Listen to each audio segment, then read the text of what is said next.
c'est elle qui est à l'origine de tout ceci. C'est à cause de son amour pour de l'argent que sa fille se retrouve dans la maison de ce salopard. Et malgré le fait qu'elle voyait sa fille souffrir, elle lui donnait quand même les vétos. Non mais c'est anormal ça. Je partage l'avis d'Ingo. Voilà. Ce sont ses parents qui l'ont poussé dans ce merdier juste pour sortir de leur situation de précarité. Il reste à savoir si ce sont alors définitivement séparés. Parce que certaines femmes retournent souvent vers leur bourreau. On dirait qu'on leur a jeté un sort. Ici, là, les torts sont partagés.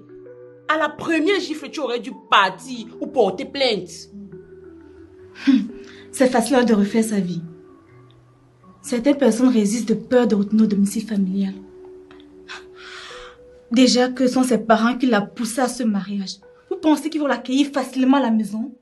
En dehors de la maison de ses parents, elle n'a plus d'autre maison. Elle n'a pas de grand-mère, grand-père, oncle et tante.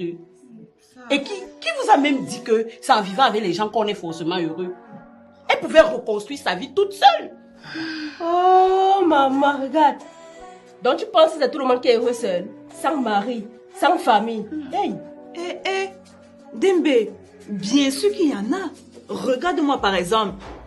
Je vis seule, sans mari, sans famille. Et je suis très heureuse. Ça se voit, ma chérie. Pour avoir vécu une partie de son histoire, elle mérite de rester seule.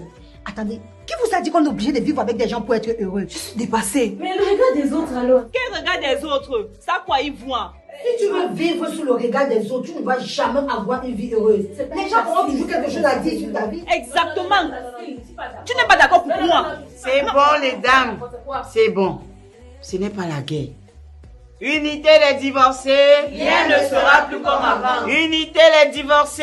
Rien ne sera plus comme avant. Miranda, nous avons toutes écouté ton histoire. Et beaucoup de courage encore. Cependant, j'ai une petite préoccupation. Où est-ce que tu vis? Je veux dire, avec qui est-ce que tu vis maintenant? Merci, Madame la Présidente. Je vis avec ma mère. Pardon? Voilà. La mère de quelqu'un reste sa mère à vie. Vous avez entendu?